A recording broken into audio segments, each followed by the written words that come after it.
Welcome to another segment of AppSec Decoded by Synopsis. My name is Laurie Carr and I'm your host, and today I am joined by Taylor Armerding, a security advocate at Synopsis. Welcome, Taylor. So Synopsis recently released the DevSecops Practices and Open Source Management in 2020 report, which was a survey that had a bunch of different takeaways regarding open source. Can you explain some of those takeaways for us? Sure.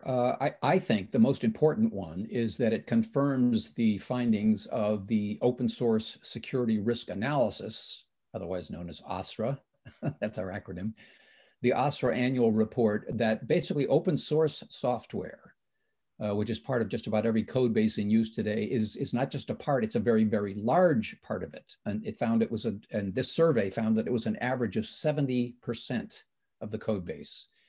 And that means, as you were saying earlier, it's not just thousands of lines of code, it's millions upon millions of lines of open source code, which means an ever expanding attack surface, because inevitably code bases have vulnerabilities.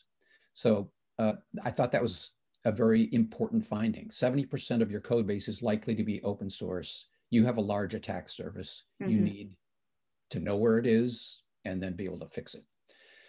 Second, DevSecops, the survey found that DevSecops is becoming mainstream. I think it was 63%, 63% of the respondents said that it was, DevSecops was either well established in their organization or at least underway, happening and expanding. But I thought it was interesting, only 42% reported that they had a dedicated security team, which I don't know, it might indicate that the concept is gaining traction, but the actual effective execution of it might have a way to go. Mm-hmm. Third, and I think this is encouraging, a large majority, I think it was over 70% of organizations said that they had policies in place governing the use of open source. So in other words, what components do we allow? And that included, and I think this is really important, that included defining what are acceptable licenses. So, let's avoid being another Cisco, acceptable licenses and requirements, and then requirements for updating or patching, which is another really big deal. And most of them reported that they even had a board or an individual in charge of open source governance.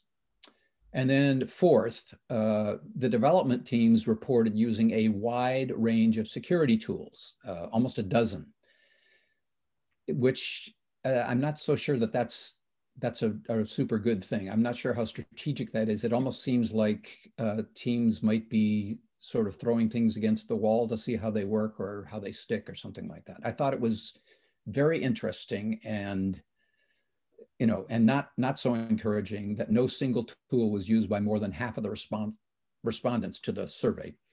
And only 38% reported using software composition analysis, which is the tool for open source software.